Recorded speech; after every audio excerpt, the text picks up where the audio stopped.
Hey, everybody, welcome to the Courtesy Violation Podcast. Hey, That's Trevor over there, and I'm Gibbs. what's up, y'all? And we're here to talk a little disc golf, Mm-hmm. some doppelgangers, Yeah. some winners and losers, Nice. and just have a good time because we might have somebody swing through the pod here Yeah. about halfway through. Yeah, I figure we'll do like a 20 or 30 minute, then shift it on over to our guest. Yep.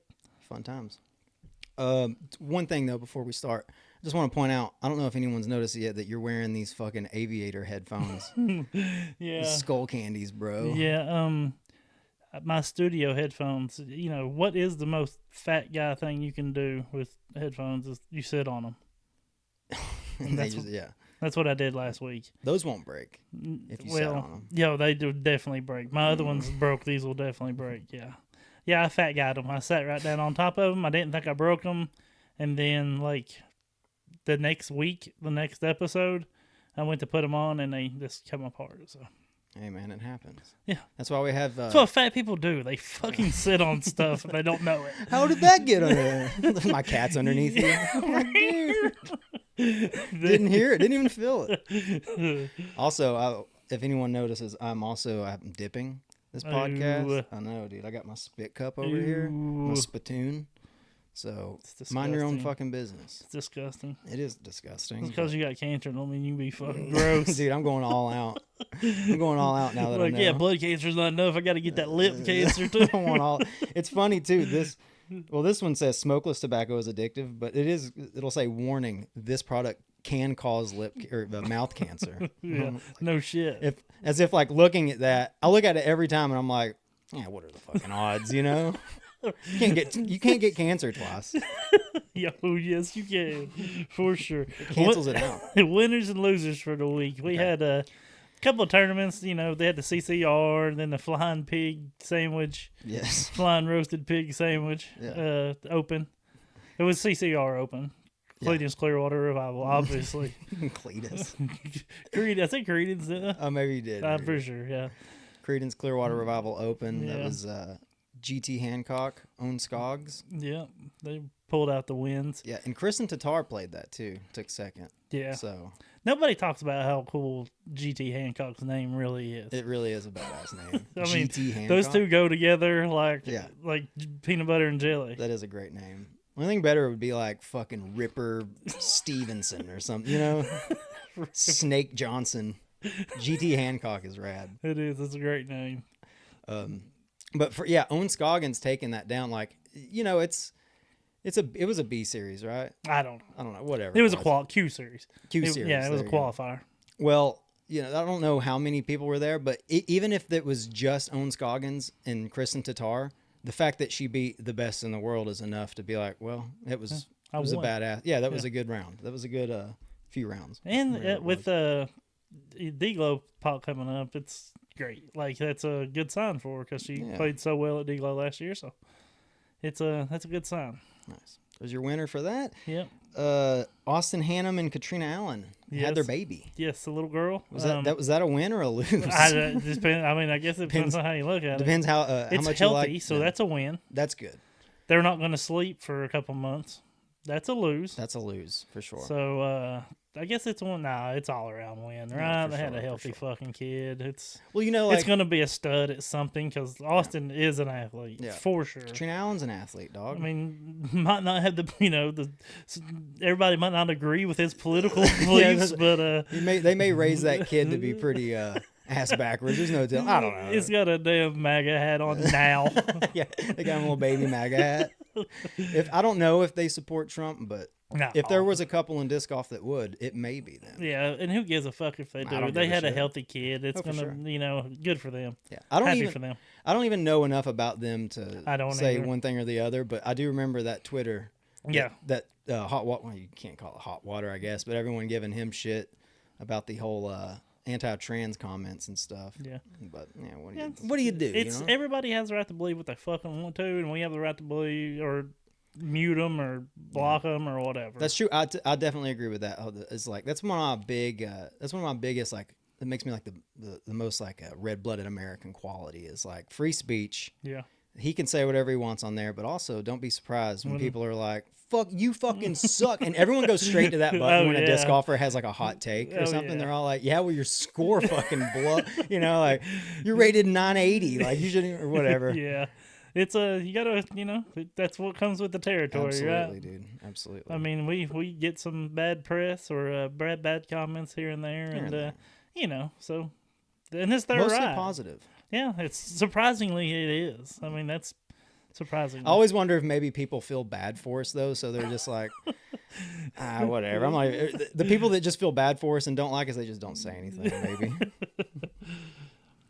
But yeah, that's a win. That's a win. Okay, here's a win. He left it in. He did. He let it soak, and that's a win. Mm-hmm. Anytime you can let it soak, and he could let that motherfucker soak for 9 months after he.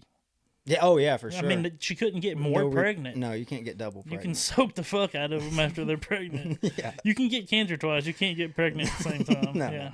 Can't get pregnant twice at the same time.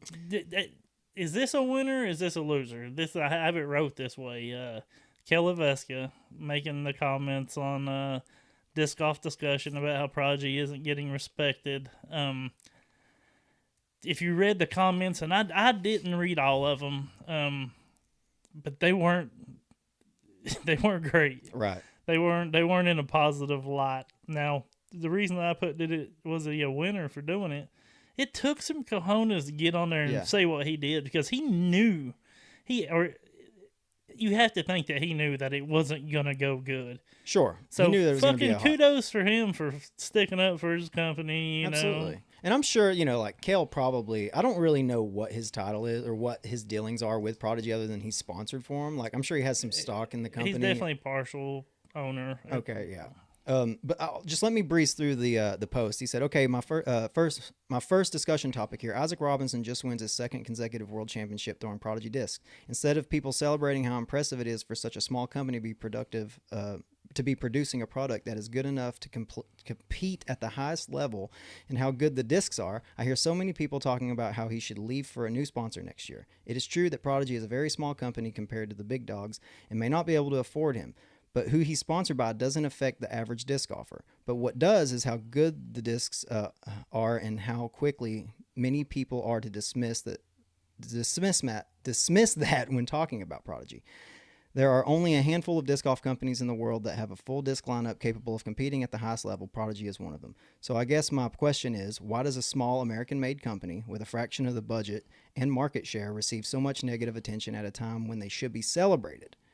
Then he goes on to say, that's pretty much the gist of it, really. Yeah, he's taking up for his company. Yeah, he did come back in and he doubled down on it later on in the comments. But the first thing that came to my mind, and it obviously got everything you can think of got discussed in that discussion. Sure. It was a great place to put it in disc golf discussion because it got discussed, and it got disgusting in some parts of it. But like he said, small American-made company.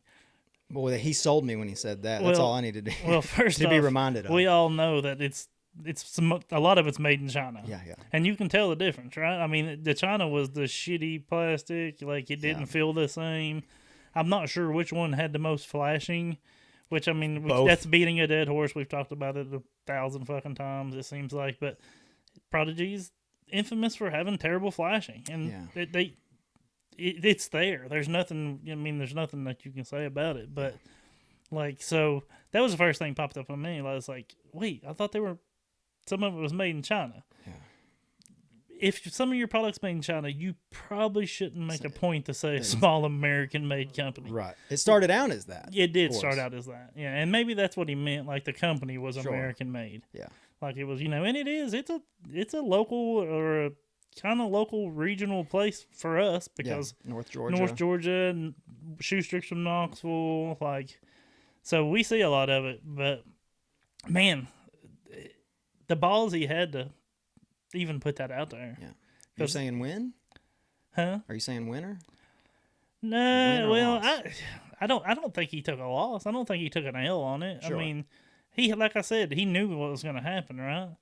And any publicity is good publicity, right? Yeah, I mean, ain't that what they say? So to an extent, he had hundreds of people talking about Prodigy, even though they were like, "Fuck Prodigy." Yeah. You know what I mean? But I don't know. What do you think? You think it's a win or a lose?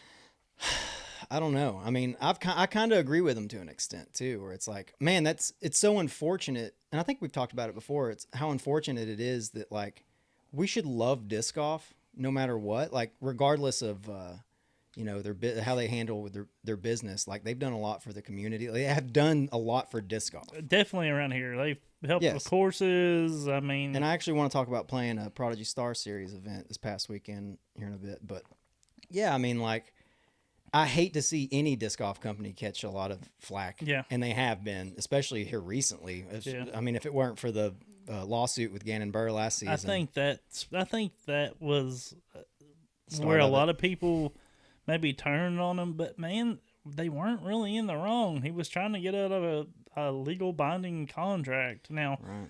if there was a better way to go about it, I don't know. I'm not smart enough. You know what I Yeah, mean? yeah, I have yeah. no idea. I mean, you got to think that there probably was a better way than suing a minor. You know what I Yeah, mean? yeah.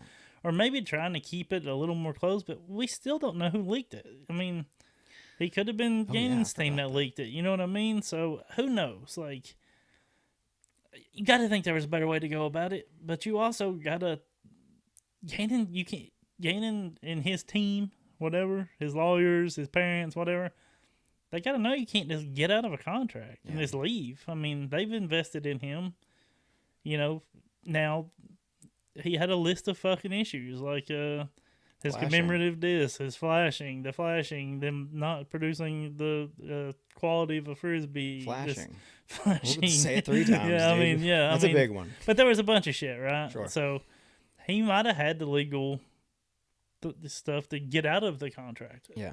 Once again, we talk about fucking wieners. Yeah. And you know what I mean? Like that's way above my fucking head. Yeah, that's our thing. We want the business stuff, the business Leave aspect that of to disc golf. Upshot That's and a them smart guys. yeah. Who gives a shit? And it's Yeah. boring anyway. Yeah, it sucks. Even though I listen to every time they talk about, it, I'm like, ooh, what's going on with the? So I would say that once again, I think it is kind of unfortunate for Prodigy in that regard because it's not like I don't think that they're the enemy. You know what I mean? No. I really don't. No, But I think it's a win. I will say it's a win. I think I give him credit for having the balls to fucking do it. Yeah, and also like I don't think he lost any supporters. I don't think I think so. everyone loves Kel enough anyways because they know he's such a sweet dude. Yeah, and he's hot as fuck. Super hot. It's hard to be angry at a really hot person. Yeah, that's You know why- what I mean? That's why nobody says mad at me, dude. I Yeah, just that's smile true. and show them my ass. Like, and man, it's if you good to weren't go. such a hot dude, Yeah, I'd hate you. I'd hate your podcast. But your podcast is great. Yeah, Yeah, it's a win. win. I'll go win too. Win for Kel. It's a way to stick up for your team there, Kel. Yep. Even if it is dog shit discs. Fucking flashing. Even if the flashing is bad. This one's a win. Hold on. First off, should we preface it with win or should we state the thing and then say win or lose? That's Well, what this is a win regardless. That's but yeah, true. we'll definitely work this out. Zach Arlinghouse shoots negative 19 at 19 down. on a 20-hole layout. That Yeah. is worth mentioning. Oh, I did not realize yeah, that. you got to count the holes there. Oh, okay. I didn't count the holes, dude. Okay, well, when I looked at the scorecard, I saw that he had one ace. By the way, he got a fucking ace. Yeah, He had that's- one ace, two pars, and the rest birdies. And I was like, Math there was ain't just, math, yeah, there was dude. just like the E equals MC square, all these different formulas floating over my head. I'm like, I don't know, man. So I went and counted, and yeah, so it was a 20-hole, Okay. I 20 didn't hole realize layout. that. Probably a pretty easy course too. I think it was like a 1070. I've seen a lot of something round. 300, lower 300s. You know what I mean? But 1072 rated round. pretty good. Pretty darn good. 19 down though. You know, That's crazy consistent. that's still Regardless. that's not even a perfect round. I thought he had perfect round plus. No, he had two pars in there. He got an ace. Yeah, I mean it's a That's sick fucking round. I'm not sick, taking dude. anything away from it. I'm Yeah, not- I want to see that round. yeah. I wish I'd have known there was 20 holes because like right now I'm just now finding that out. So I'm like, oh Yeah. but still nasty. I mean, 19 still down. cool. And Zach Harlanhouse is a cool guy. Yeah, He's local feller. well, he's made an appearance. I don't think he's too Is he super local. I think he's from the area. Yeah, But yeah, I mean, I met him at A tier in Athens, Tennessee. Spoke to Okay. him for a few minutes. Young Oh kid, yeah, just a young I cool forgot kid. about Yeah, that. very very nice, very polite, cool kid. Yeah. In other news, I shot a plus 19 round at a course I played this past weekend, I'd go ahead and say that's a lose. That's a fucking lose. That's a loser. So I played. It was a Prodigy Star Series event. Going back to Prodigy, down in Chattanooga. Course had flashing. Fucking flashing was everywhere. And dude, I was in Prodigy country too. Oh yeah. You should have seen how many people Prodigy there. country. Yeah, and it was put on by Prodigy, obviously, but people there. I mean, it just reinstilled the idea that like people in North Georgia, South Tennessee, like even like in Knoxville area, like they love Prodigy. They are ride or dies. Prodigy bags, even. Oh, I didn't even know they were known for their bags. Like the Prodigy shirts. People that throw Prodigy plastic, I swear they throw it as if they're sponsored by it. Oh yeah, They really do. And like all their discs are Prodigy for the most part. My card of 4, all 3 of the dudes had all. Okay, I'm lying. One of the dudes didn't throw all Prodigy, but the other 2 guys did, and they were wearing Prodigy jerseys. Big Prodigy people down there. I played a course. The course was the Corbettas. It's a brand new course, and it was it's Enterprise. It's a Enterprise Park. Enterprise South. The Corbettas at Enterprise South, I believe, is what it's called. It's a new course in Chattanooga. The hardest course I've ever played. I mean, I think like the shortest. There's only like maybe 4 or 5 par 3s, and the shortest one was like fucking 300 feet, or and most of them were 600-foot par 4s, but and that may not sound terribly crazy for a 600-foot par 5. There was a couple of those, which may not sound too crazy, but the fucking zigzaggy holes, and there's a bunch of trees in the fairway. Hardest course I ever played. I guess the point I'm getting at is I actually shot plus 17, not plus 19, but it sucked. I didn't play well. And I probably wouldn't play that course again unless someone drove me down there to play it. Because getting to the course is another thing. It's a mess, right? Dude, you got to go through the park, and it's like once you enter the park, it's like a 15-minute drive to get to the disc golf course. So, and it's on like a one-way road. With that being said, everyone down there, and I actually asked a few people down there, 3 people, and they didn't work for Prodigy, what they thought about Prodigy, and I was like, what do you think about the course? Like, what do you think about Prodigy around here? And everyone they talk about them in such high regard. Like they love, so take what you want from that. But even one guy said that was like, regardless of how they handle their business, like you have to admit they do so much for this area. That area is crazy. And it is very... Some of the best parks or some of the best golf around here now, like Fletcher Park, Prodigy. Yes, Bill Shoestrick. The Corbettas was just designed by Westside. Westside Park down in Dalton. Yeah, I mean they do a shit ton, and their scene is fucking huge. Oh, by the it's way, monstrous. Oh yeah. Even just like Cleveland, Tennessee. Have you ever heard of it? No. Well, there's a fuck ton of disc golfers down there that play. They have like 120 people in tags. They sold 120 tags. That's a lot. That's nuts. That's a lot. Yeah. I bet that number 1 tag is impossible to get. Yeah, they do tags once a month, but I mean the sell 120 tags is crazy to me. We can barely sell 20 in my place. So it's nuts. You mean in Harriman, Tennessee? But I mean, we got 2 courses that are real close, and people come and play them, but they don't want to play tags with us. I mean, it's a good scene down there. Yeah. They put in a lot of work.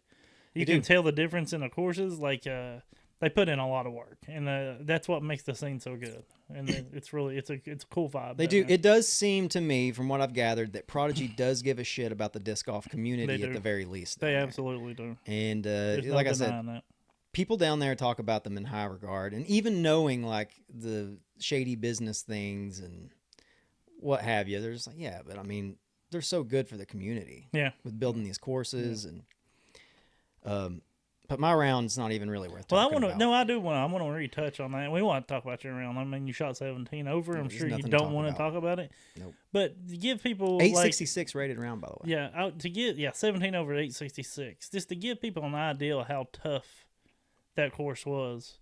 Now, this was the opening weekend, so it will get beat in, hopefully. And, so everybody knows a new course, especially a new wooded course, it takes a while. It's gonna get better and better and better. But what was a 900? What was a 900 round?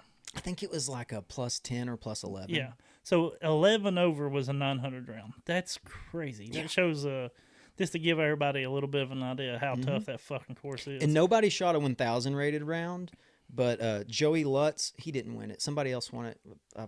I hate that I forget the name, but Joey Lutz shot like a 1 or 2 under, and I think it was like a 989. Oh, really? Yeah, so about 3 unders, probably close to 1,000 rated. I thought even would have been 1,000 rated. Yeah. I was told that actually going into it, and but yeah, it's dude so hard.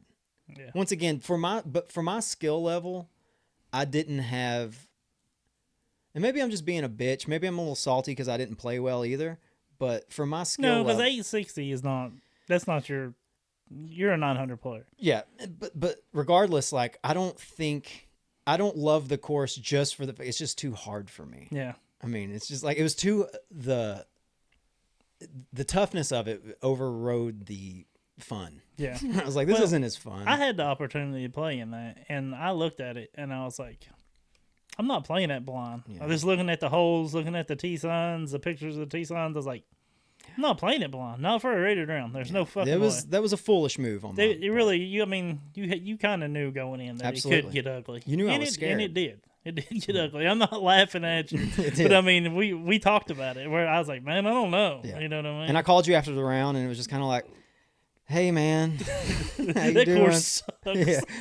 I don't know what happened out there. There's just a lot of trees in the way. I want to go A play lot it. of tree hitting noises. I'm gonna go play it just to see if I can beat Absolutely. 17 over. Well, I want to. Yeah, you can. I want to play it again. I don't want to play it again, but I would play any course. Yeah. So you know what I mean? Like I want to play them all. Got to play them all. Yeah, Is my gotta motto. catch them all. Yeah, got to catch them all, and that's the reason. I may not ever play an event down there again. I may not ever play the course again. But if you're in that area, Try it. even though I'm telling you that I don't care for it that much, you should go play it. Some really cool fucking holes on that course. Yeah. I'm done sucking Prodigy's dick. They look tough. Yeah, they were. They were. look tough. It was pretty tough. Let's jump into some. This is something that the reason I got this idea, and I'm sure this isn't an original idea. Other people have done it, but at Worlds, I was walking in the crowd, and I heard some guy ask his son. Obviously, this guy wasn't maybe a huge disc golf fan, but you could tell his son was. He had the jersey on. He said, "Who's that guy that looks like Bob Ross?" And he's like, "Oh, that's Zach Milton. That's Calvin's caddy." He's like, "Oh yeah, I think I've heard that name." So I wanted us to, and we can come back and visit this in other episodes and stuff. But I want to start doing some doppelgangers, some disc golf doppelgangers, and we've compiled a few. So of course we'll start with Zach Milton, and Bob Ross was just I didn't want to do Bob Ross because it's just easy. Yeah. And so I was just trying to find a picture of Zach Milton so I could just look at it, and craziest fucking thing happened. I Googled Zach Milton, and a SoundCloud rapper popped up. His name's Zach Milton. Oh.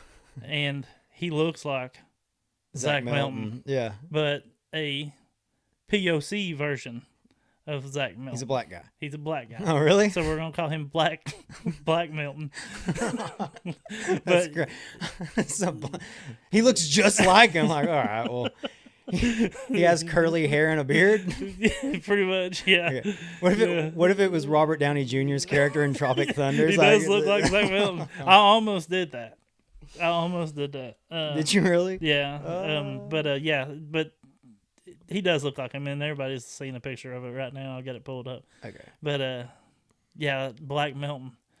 Could you find anybody else besides Bob Ross? It is incredibly hard to find, for me personally, to find those. When you told me to find doppelgangers for disc golf, I ended up finding one out of the ones that we got to submit to you, and I haven't seen yours yet, but it's incredibly hard to do.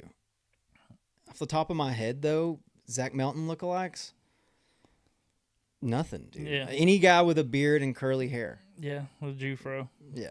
Jufro and beard, Zach Melton. That's Zach Melton. My other one I got, then I noticed this at Worlds. So this was already in my head, and it's Ben Calloway looks like a jacked version of Chester Bennington from Lincoln Park. I can picture that. Yeah. For sure. Yeah. And he looks like and this has been a discussion between me and you, but he looks like Chester Bennington if he'd have been doing clinging jerks in the gym. instead of choke jerks in the closet. Yeah. Yeah, that's So there you go. We don't know. We don't know if Bennington actually was choke jerking when he committed suicide. Yeah, that's what I like to think. Anyone who dies of suicide, you just assume If they're ex-heroin addicts, I always assume if they hang themselves that they were choke jerking. Yeah. Because Maybe I've been told that choke jerking is the closest thing you can do to feel the rush of heroin. Wow. Don't ask me how I know that. Yeah. Who says that? I've done both of them. They're very different. Choke jerking is better. I do them at the same time. God, for the ultimate rush? Yes. That's dangerous. Yeah. You really need a spotter for that. Yeah. That we joking though, but if you are going to choke jerk, make sure you have a spotter. Yes. That's number one. Absolutely. Okay, we got cat merch. Yes. And an angel. Yeah, because she's just a heavenly creature. So it's just any angel. Yes. You're just going to throw up any angel. She's just a heavenly creature, dude. So, yeah, that's any angel. Any blonde-headed angel. I support that. Yeah. Ezra Aderhold and Dirk Diggler, which is Mark Wahlberg's character in Boogie Nights. For multiple reasons. Well, the hog. The hog, for sure. For sure. And works out, good shape. And honestly, they kind of look like it, like in the face. They kind of do, yeah. They really kind of do. I mean, kind of longer, shaggier hair too. If he had like windblown or like that style of like blown hair back kind of thing, look a lot like I wish Dirk Diggler. Ezra would do some like kung fu moves, you know what I mean? That would be. It's my dick. I want to use it now. Is what he said in that movie, like that. Where he's all fucking coked out of his head. Yeah. Burt Reynolds is like, go back inside. He's like, we'll do it later. And he's like, it's my dick. I want to fuck now. Just imagine Ezra saying that. It's my frisbee. I want to throw it now. All right.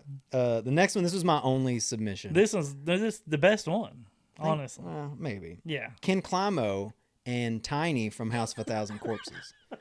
The actor's name is Matthew McRory. Rest in peace. He died. Oh yeah. He was a giant. He was a giant. He had giantism. Yes, giantitis, and whatever it's called. It's uncanny if you look at him, which he'll have the pictures pulled up here, and I think you knocked it. It's my favorite one out of all of them. It's the most apt one, maybe. I don't know. Cat Merch and Heavenly Angels. That's fair. Pretty close. That's fair. And Black Mountain. Black Mountain's good. Black Mountain's pretty good. All right, well that's our first installment of Disc Golf Doppelgangers. Yay. Do you think there's anything like going on with Isaac Robinson binning one of those Discmania discs on Facebook? I don't know. I think it creates some good rumors. Yeah. Do you think he's just kind of copycatting his boy Gannon? Yeah, like a red herring. Yeah. He's just sending out mixed signals so people are like, yeah, because where's he going? Gannon was the best. Like, he had everybody guessing. He was buying all kinds of different manufacturers. He was posting videos of his basket in his yard with the AVR in the fucking grass. And like, he was he did a great job. So he did. I don't know. That doesn't seem like Isaac Robinson's shtick. Yeah, I mean, it doesn't, but also, why not? I mean, it's got to be fun for them just to mess with people. Oh, yeah. But if not, what if he goes to Discmania? And it's possible. Yeah, I would be shocked just because the cuts that House of Disc are making. But maybe, I mean, and that would be great for him to be with his boys Alden and Gannon. Yeah. And, what's his dick? Big old ripped guy. Oh, fucking, Babcock. Babcock, yeah. I just wanted you to say Babcock. You just wanted to hear me say. You knew his name the whole time. Yeah, I don't know. Like I said, it creates the internet's going crazy over it, so and that makes it fun. Yeah, and I'd say, maybe he just don't want to, which that doesn't even make sense, because I was gonna say maybe he just wants the talks to calm down because he's still got the rest of the season before anything happens. But buying a Discmania disc online is probably not a good way to keep people from talking. That's probably the opposite. For sure. But what if he's buying it for his boy? Yeah, that's true. I mean, it could be anything. It really could be a present. The last bid before he binned it, buy it now for those of you that don't. Yeah. If you don't bend. Yeah, if you don't go to the auction pages. I mean, it was like $52 or buy it now for 60. Yeah. And he bend it. Yeah. So I don't know. It was a team stamped older pinned S-Line PD. New bag kept. And so, yeah, I guess it could be a gift. Well, with that also, if it's an old Innova made. Hey. Might be throwing some Discmania discs in his Innova bag. Yeah, I mean, I think they can. I think if it's old, like Innova. Oh, okay. Innova made, I don't know. I'm making that up. Right. Fuck. They should though. If not, I mean, they really should. Yeah, I mean, I know that. I wonder, can they throw Infinite? I guess they can. Yeah. Yeah, Calvin. Yeah. Oh yeah. No, that's Millennium. Millennium, rather. Yeah. Yeah, I'm a dumbass. Yeah, you never see that really. Now that I'm thinking about it. No, but not that I know of. That. It says fucking Innova on the bottom. Oh yeah, Innova definitely makes them. Yeah, it's their plastic and everything. So. They're like, leave that up to the people that do mixed bags, guys. Yeah. You throw Innova plastic. You got Millennium and Innova. If you can't find it with Innova, they have 475 different molds. If you can't find what you need to throw there, yeah. Sorry about your fucking luck. Yeah, sorry, buddy. Go to Discmania. Yeah, sorry about your fucking luck. I mean, they've got a mold with every flight number combination ever. Yeah, they come out with like 5 new discs every year. They really do. They do the same thing that the other ones did. They have to, right? Yeah. I mean, they really have to some degree, for sure. Yeah, I mean, there might be just maybe a handful or something, but a lot of them have to fly very similar. Buy a racer. It flies like a beat-in destroyer right out of the box. It's like, or you can just get a beat-in destroyer, and then what happens once it's beat in? Yeah. Then it flies like a fucking mamba. I mean, I guess if you just want that instant beat-in feeling. That's what you do is you buy a destroyer, and then once it gets beat in and you like it, and it starts to get a little too, then you buy the racer, and then it starts to fly in like the beat-in destroyer. But then when it gets too beat in, you go, so you're basically just moving further and further, less stable, and you get it like a mamba. And Yeah, like have you seen the racer in person? No. It has a bead on the outside of the flight plate. I know. I think I know what you're talking about. Like the outside point. There's a bead around it. What's this new technology? I don't know. I have no idea. It is odd. It's odd. It's odd looking. I'd say it doesn't really affect the feel, huh? Nah, I mean, I guess you could feel it in your palm, maybe, but I couldn't. I'm not that. I don't think I'm that. No, I wouldn't notice observant. it. Yeah. Well, what if we're gonna shit our pants if Isaac stays with Prodigy? I mean, it's very possible. He's just a lifer. Like if they just get rid of everybody else where they can afford him. Yeah.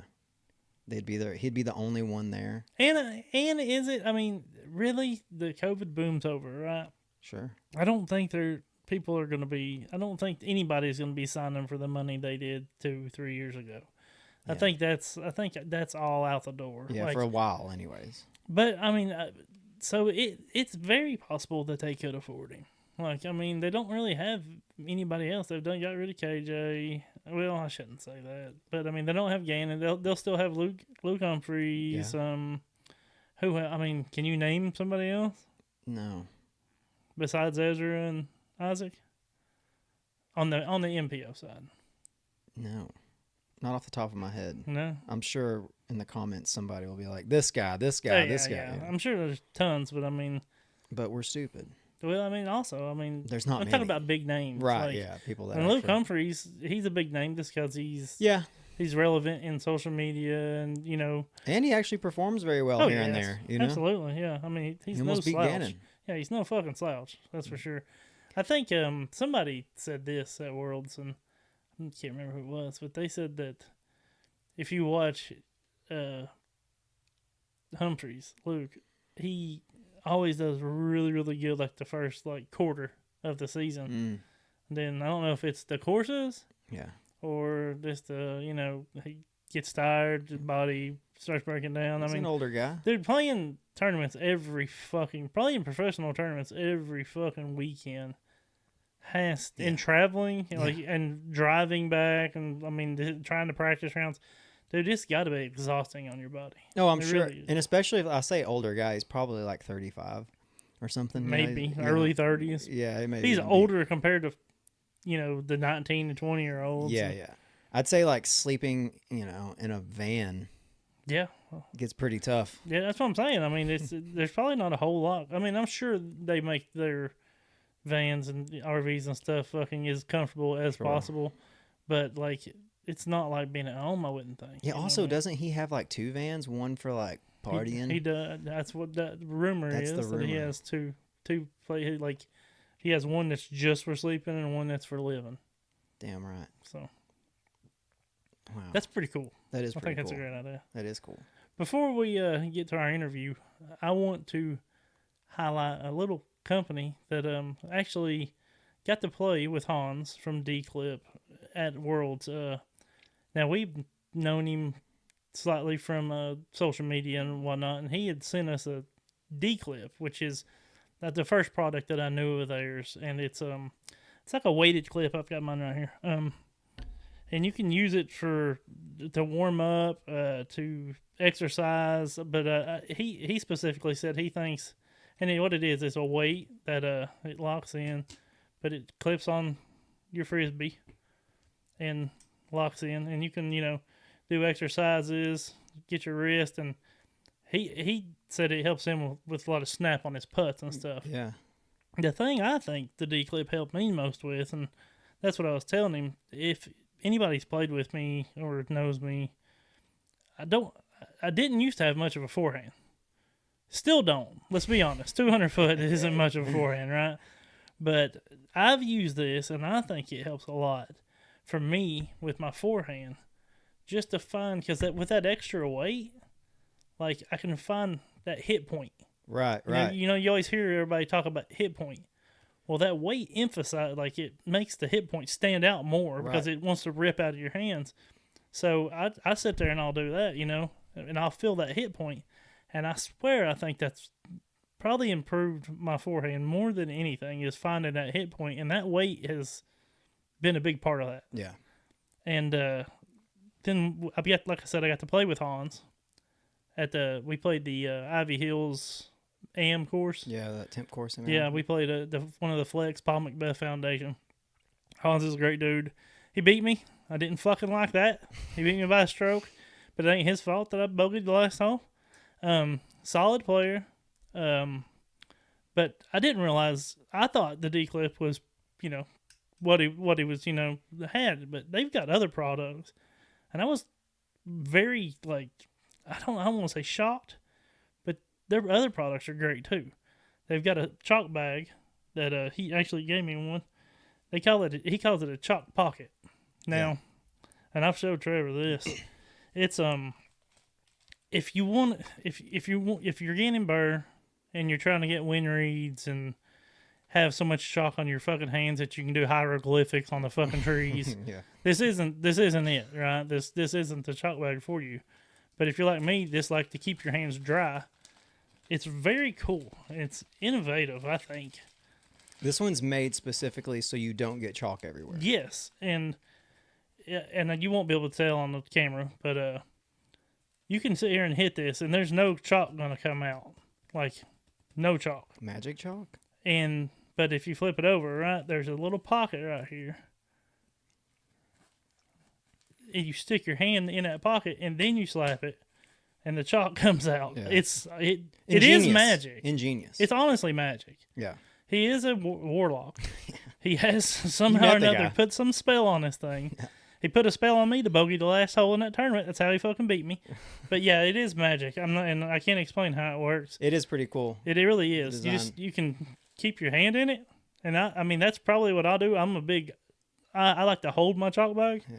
So you can keep your hand in there. It's going to stay. Your fingers are going to stay dry and warm. Yeah, to be honest, I didn't even think about layer. that. Yeah, but I mean it's really cool because it concentrates the chalk to where you actually need it. Yeah, just right here, right there at the tips. Yeah, you just want it on the tips. It's a great product, and it's really cool. Like when he showed it to me, I was like, "No fuck, that's cool as fuck." Yeah, nobody else has this. No, we thought it was cool when the Disconeer had that product. We were blown away by that. That's magic too. But this guy, he's a. He's blowing our minds time after time. Plus, one thing I'd like to add with the D clip. Yeah. Real quick is also for handy competitions to warm up for that. Oh yeah, for sure. Get your hand good and yeah, strong. I mean, That wrist. I'm telling you, it really helps because I sit there, this with that D clip Yeah. like that And work it. and work it. Yeah. And, it really comes when, like, if you're in a pinch for time, Yeah. if you have that extra, if your wrist is all stayed warmed up Yeah. and you have that extra speed, You can work it right out. Yeah, you can bust one quick. Oh, that's great. I mean, 30, 45 seconds? For sure. You can warm. So you're basically killing two birds with one stone if you want to bust one out real quick. Mm-hmm. Also, getting that wrist action in for your putting. Yeah. If you're about to go play around. And if you're like me, and I make my own dry jerk bags, right? Yeah. So I don't even really like talking about how cool this is. If it wasn't so cool, I wouldn't be trying to like talk about how cool this is. Yeah. But warm your wrist up. Try your hands off. Get a little chalk. Yeah. Dry jerk. 35, 45 seconds. If you can find the right thing on your phone. Sure. I mean, it might take you 20 minutes to find what you want to watch. But after you find the right thing, 45 more seconds. And you're done. Yeah. And an oversaturated dry bag market. Yeah. This is the best one. I mean, keep it nice and dry. It's very innovative. It's time to dry up the oversaturation.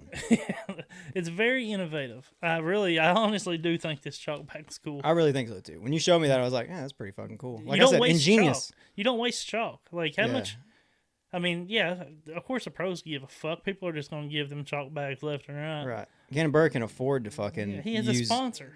14 ounces of chalk every round. Yeah. But for us norms, that measure out our chalk much more, Yeah. This is going to save chalk. This is going to last you longer. And it's a great price. Yeah. Also, at d-clips.com, they make fucking some of the raddest racks that you can find too, like disc racks. They're badass. And I've got one on the way. We actually both got one on the way. And thank you, Hans. Once I get it set up, I'm gonna be taking pictures and posting it. Yeah. I mean, these are top of the line racks that actually like shelves that hang on your wall that are strong enough that you can hang bags on them. Right. So you can hang your bag on it. And then have your extras that your dupes, all the shit that you sometimes take in and out of your bag for certain courses. You can have them right there on top of that rack. Yeah. Grab your shit, change your disc in and out while it's hanging there. It's another smart as fuck thing. Yeah, and that's d-clips.com. This is not even a paid fucking advertisement. I just taught Hans in school, and I think his fucking products are fucking rad as hell. Also, really cool that I missed meeting him, and he's still gonna hook me up too. What a guy! Yeah, he's a real cool guy. Thank you. Yeah, let's go to the interview. Let's do it. All right, we're back, and we're here with the man, Bear Bot Disc. What's up, guest? What up, homie? Yo, yo, yo, yo. It's been a little bit since we had a guest, man. It's great to have you back on. It's great to be back on. I love the pod. I listen infrequent as possible, but I definitely love being on here. Yes. We know you do. Yeah. No, you like being on. Anytime you get to show your ass anywhere, it's like, you can say whatever the fuck you want on this. Absolutely. That's the great thing about this pod. You can say whatever you want. Yeah. Even though I know you probably won't say all that you want because it's not part of your brand. Look, I don't mind using colorful language to speak, but most of the time I keep it to around people I know. Yeah, not just the willy-nillys of the internet, especially not on my social media, just because, let me tell you, cussing is great for getting videos to pop off when you throw a little beep in there. Sure. But it does not help you when the algorithm actually hears a curse word. Yeah, for sure. It will murder that video. It's like that video is now going straight to the depths of hell, and the algorithm will not allow it to be seen. That's why we've not popped off yet. Yeah, dude, that's the only reason. That's it. Obviously. Let me tell you. That's kind of annoying, though. All the swastika tattoos that gives. Whoa! Come on. It would be funny if he, like, with his shirt off, he had just a bunch of white nationalist tattoos. Like, whoa, Bearbot. Speaking of shirts off and stuff, I feel like I can talk more openly around Bearbot, or I'm gonna call him Jesse from here on out. Because we have seen each other naked now, and we have shared a bed. You guys shared a Yeah, we shared a bed. Look, I'm not trying to be a dick. I'm not, and I know it looks like the obvious asshole thing for like a smaller guy to say, but like, how big was the bed? For real. Actually, so they were in the two smallest beds, and they were still like maybe queens, but the two other beds were two big king beds. Yeah, they were huge beds. You scooted them together? No, we didn't share a bed. Oh, fuck, I was believing you. I haven't heard much about this trip. Yeah. If Yeah, we we wouldn't have told you about it. We had a king and then we had a queen, and we squeezed them together. Married them. Slept in the crack. Let's scoot as close to each other as we can. No, well, we Well, did. I was definitely in the crack a lot. Oh, damn it. But yeah, we did. For people that didn't know, me and Jesse, we shared an Airbnb with a couple of my buddies and at Worlds, so I did get to know Jesse a lot better. And this is going to sound a little gay, but okay. I consider him my friend now. We had a really good time. It was good. It was really good to meet the Bear Bite disc and get to know Jesse. You know, it was a good time. It was a blast. Yeah, it was one of the biggest keys from the whole trip that I remember is do not talk while Damon is putting. One of the guys you stayed with, our friend Damon. Yeah, he doesn't like that, or be in his line of sight when he puts. Yeah, which a lot of people are sticklers about that. I've noticed. We were literally somebody on a hole we were on, like somebody on another hole was like, "Oh, was that Bear Bite disc?" And then they kept like shouting and talking, and then he started putting and he puts. It was like, and what the thing that kills me is when it's a putt that realistically nobody's gonna make unless you're just pro dogging it. He was like 60 feet out. Yeah, and he missed it, and then they just went. We started walking away, and he was just like, "Oh, I can't stand when people talk while I'm putting," and I'm just like, "Sorry, dude, I'm famous. What do you want me to do?" I continually joked about it the rest of the round. That's hilarious. I will say this. Now you know what it's like to be Brad Pitt. Disc golf. I will say this: if you're gonna play with Jesse Bear Bite, first off, it's annoying as fuck because every single, especially just imagine we're at Worlds, right, and we go to a course before we go spectate. That course is packed. There's people on every hole, Everywhere. And every single fucking person knows who Jesse is. Yeah, and they want to say something. They want to talk, and Jesse's a sweetheart, so he's going to speak to everyone. Yeah. But also another thing is, if you're going to play with Jesse, something else you need to know is he's going to talk shit. Oh, constantly. See, I didn't know this. Yes, constantly. He doesn't not talk shit about everything. Everything. Well, look. I talk shit in all avenues. I talk shit about myself. I talk shit about everybody else. But if I find out you have a thing that is your thing, digging, I'm gonna pick at that thing a lot. So we were literally standing around the green, and Damon's starting to putt, and I hear a bird go, "Caw-caw!" And I was just like, "Shut the fuck up! What are you doing?" He did. That's hilarious. Yeah, it was a good time. It definitely was a good time. Yeah. But yeah, you don't want to, if you're in a hurry or if you just want to play a quick round, you can't go with Jesse. Can't go with Jesse. Mm-mm. You're too noticeable, too recognized. Everyone knows who you are. Yeah, that'd be tough. Well, I tell people all the time, when it comes to disc golf, I'm really popular. Like, I go to a disc golf course, 9 times out of 10, somebody's going to say, "You're that guy that does that thing." Or they'll say Bear Bite. But I can go almost anywhere else in the world, and nobody knows who I am. Right. Yeah, but that's pretty cool, though, that even that niche thing, like, you're well known. Yeah. At most courses that you could go to, that anyone that pays attention to disc golf media, they're going to be like, "Oh, that's the guy that throws the thumbers. I've seen him put one in the basket a few times." That's it. My references are always, "You're that guy. You're the tilt guy. And then, aren't you Bear Bite?" And then I'm like, "Yep, all those are me." Call me whatever you want as long as you spell it right on paper. Well, I tell people all the time, you can call me anything you want to call me. As long as you say it loud enough, I'll probably turn around. Yeah, there you go. Yeah, he's hard not to notice on the course. This man is a monster. I met you at MCO. And that struck, which I think you told us whenever we had you on the first time how tall you were, but maybe I'd forgotten, and it was just the realization. I'm like, oh, he's fucking tall. Yeah. Well, see, that's the thing that gets people is that I'm not only big as a brick house, I'm also literally the exact same height as a brick house. You have 8-foot ceilings? Yeah, that's me. My ceilings are pretty tall. I think they're like 10 to 15. Yeah. Oh, I only got 8. That's nuts. Look, we can't have 8 around here. I think I'm going to bump my head on the doorways. No shit. You would. You really would. It'd be like fucking Hagrid getting into any house. I don't even understand that. Sorry, buddy. You wouldn't get this reference. He's the tall, crazy man off of the Harry Potters. Yeah, Hagrid, otherwise known as Tall Crazy Man. Oh. I also didn't. I've only watched like 2 of them, but he is a ginormous man. He's a big boy. But yeah, we figured we'd just get you on. We really don't even have anything written down. We just thought we would be quiet and let you do all the talking. Well, that's okay. I'm a professional at talking. I will talk forever about anything whenever needed be. Before you take off, do you have any disc golf doppelgangers? Yeah. Absolutely. Scott Stokely and Christopher Walken. And that's just more so, I feel like, because both of them are 100 years old. Because they're old. Okay, fair. Yeah.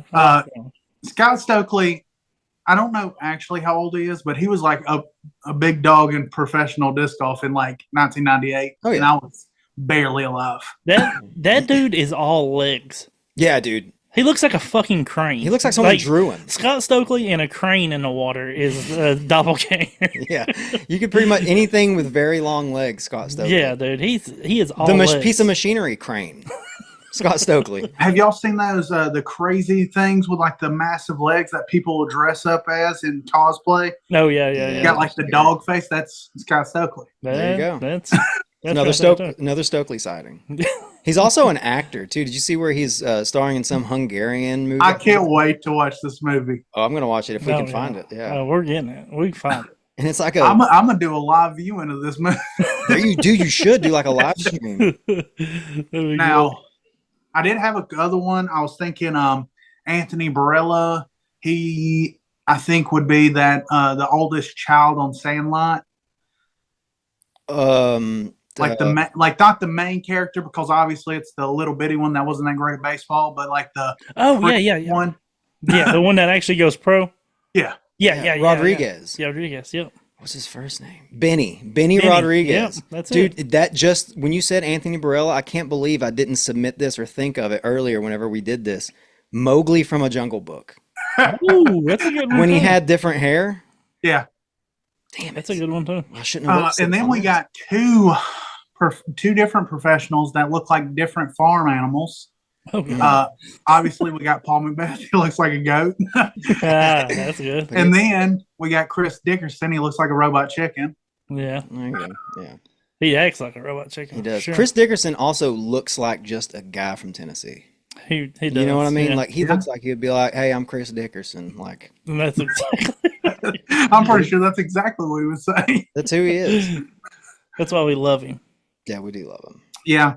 I like Chris fine. I've talked to him maybe twice. I also got Gibbs here. His birthday while we were at Worlds. I got him a signed frisbee by him. Yeah, my boy hooked me up. That's awesome. And it's a thrower too. What did he sign? Just Chris Dickerson. On what? On Wild Honey. Wild Honey. On a Wild Honey. Orange and white wild. I always honey. think that's so funny to be like, I know you don't throw this, but could you sign this for me? Instead of disc grab this. It was orange and white though. He knew what was up. Oh yeah. He knew what was up. Well, that's important. Yeah. It's got the what are the Texas colors on there for y'all? No. It's football season right now. You can't just be horns down, baby. They're in the SEC now. Now they get all the hate. Are y'all welcome? Are y'all so excited about the Alabama football? Like the boys came out strong and they started stomping holes. I'm so excited. I knew the new coach was going to do great things. I think he's going to come out and win a national championship. Who'd they play? Nobody. It was Western Kentucky. I don't even remember the name. I don't know. Yeah, I'm gonna have to let you guys handle the football stuff. I'm unaffiliated. Third Saturday of October. We'll see.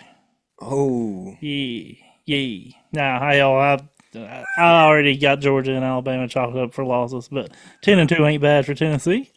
There you go. Living the dream at 10-2, and you'll still make it to the playoff. Yeah. This year. I mean, now that they expanded it, we should. Yeah.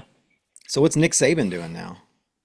Just looking pretty and being in commercials. Yeah, he's doing some kind of checks. shit for ESPN. Oh yeah, he's an analyst on like game day now. Analyst. So what else you guys want to talk about? Baseball? We got fucking soccer. No, I do want. I do have a question because, and this is something that we brushed on when we were staying together. What's the best way to just like fuck? I mean, just fuck off the haters, because I know you get the haters. You've recently posted some dude that was being a complete douchebag to you, talking shit to you. Eddie. I'm a big fan of haters. I love them. They're truly a gift from God when it comes to videos, because when you're getting hate, it means that your video is doing pretty good. And then when they start getting crazy, like you start getting so I get crazy amounts of hate. People really do not enjoy when they see fat people doing better than them. It really kills them inside. Pisses me the fuck off, I'll be honest with you. So I get unlimited comments. I literally just I got on TikTok just earlier, and I was looking through it, and I had probably I think it said I had 99 plus comments, and it was all people just talking trash to me. And it's because I have a video right now, it's like 500,000 views. So it just means I'm doing great things. Yeah. And I also enjoy it. I take it in, and then I love to mess with people. So when they try to mess with me, if I can get them engaged, it just means my content's going to do better. But also, they can't beat me, because the reason they're saying something bad about me is because I'm doing better than they are. So I am better than they are. So you can't win in that scenario. Hell yeah. And I'll just keep going. But Eddie was a non-stopper. So sometimes he wouldn't quit, dude. Sometimes you'll catch a super troll, and the super trolls will go, and they are my absolute favorites, because you can say anything to them, and it doesn't matter. They only gonna say something absolutely crazy every single time. And Eddie would literally send probably 4 paragraphs every time he would reply to any of my messages. And then I eventually just became like, all the words I would say to him was basically like if I was a therapist talking to him. And then every time he'd reply back, it would be something insane. He's like, just like some fat guy trying to heal me. Who does he think he is? Eddie, did you go to his profile and look at his pictures? Actually, what's one of the craziest things is that somebody sent me his address. Holy shit. That's wild. Yeah. So they shouldn't have done that. That seems a little whack. Like, so actually, I'm going to his house next week, and I'm going to show him how fucking much better I am than he is. No, that was my whole like when they sent it to me, I was like, I appreciate it. I don't know what you expect me to do. You're like, look, just going to leave this here. Also, I'm going to send you a thing of gas and some matches. Do with it whatever you want. Yeah. I'm not telling you what to do. I'm just saying, here's his address, and here's the 3 closest people to him. So, to the haters out there that hate me, just know I got some fans that are a ride and die hardcore. I'll get your goddamn address, and I will hunt you down. Yeah, it sounds like you got some loyal fans, too, which that is crazy. Don't get me wrong. I do not, I don't support that. I don't condone any of that behavior. But the fact that somebody's like, yo, dude, I've got your fucking back. It's kind of sweet. Yeah. Yeah. Hey, I love it. And then he was like, yeah, it looks like he bought this house, and he starts giving me stats, and I was just like, all right, dog, I don't think I need to know anymore. Yeah. That's wild. That might be, that's wild. I'm not going to, remind me not to fuck with Bear Bite. Yeah, no shit, dude. They're going to dox us. Yeah. I've already been doxed once, and it was the worst feeling in my life. Scary, huh? It sucked. I'm the only me in the world that exists, so you can literally, if you know my full name, you can look it up, and then I'm the only thing that shows up on Google. And also, when you Google Bear Bite or Bear Bite Disc, I'm still the only thing that shows up there too. So I am the internet. I own this shit. Okay, with the haters, because we figured out you got haters, and we know you know how to deal with them. Yes. But have you, or do you? Now I know you're a married man, so I know you wouldn't take it anywhere. But how many chubby chasers do you get? I know they're most of those are also dudes. Yeah. Fuck. I got a crazy. So people will post my videos and stuff to their story, and most of the time when they do it, I'll hit the little heart in the bottom. But there's also, you can click on the words, like where to type a message, and it'll pop up some emojis that you can send with it. Yeah. So I click the thing, the little heart, and then I click to send an emoji, and then I sent it to this person. But this person is also the person that I had sent to. They had probably every single post I had made for the last 6 months. They were the very first comment, and it happened within milliseconds of me posting a video. And it was always like heart eyes, big heart, and then like swirly heart emojis. And that's all they ever posted every single time. Mm. And then they posted one of my things on their story. And the problem is, if I do that, once I hit that little icon emoji to send to the little story chat, it now creates a free way for them to speak to me as a real person. And then the first thing this person did was send me a Middle Eastern penis. Uncut. It was uncut, and it was furry all the way to the tip. Oh man! Wow, yeah, that's a Middle Eastern penis, all right. Dick had sideburns. No shit. I was like, how is this? Didn't try to say any words. Just first thing, DP, we're hitting a dick pic on him. Yeah, that's crazy. So you went up to him and you sent him your dick. You're like, oh yeah, two can play this game. Check out this freshly shaven one. Yeah. So I actually banished him to the unforeseeable future. Understandable. I remember you told us the story about the bussing guy. That was that was a great bussing or discussing. Yeah. That was a great story. He still is like either in love with me or hates me at the same time, because he'll send me like weird comments on videos, and he'll be like, or he'll be like, you should be so much better than this. And I'm just like, you were the most confused person I've ever met. Yeah, that's some weird internal dialogue that guy's got going We've got a guy that he started messaging us. I'm assuming it's a guy. I don't know. I'm not going to say the username or whatever. Girls do not message us. I can assure you that. Yeah, I'm pretty sure it's a guy. But, dude, I can't comprehend what he's fucking trying to say. Like, sometimes I'm like, it's very nice and like very personal, and then it's like the next one I'm like, this motherfucker's pissed off. Like, I don't understand the way he words it's very I guess it's they just don't they're crazy. I guess I don't know. Like, I don't know. Everybody is out there, so my big thing is there's not like. So my demographic is very specific. It is 90% men, aging from 24 to 56, and then it is also 10% women, but it's actually like 90. It's 91% men. It's 9% women, and 90% of those women are disc golfers. And then there will be like 1% of them will not have anything disc golf related on their accounts.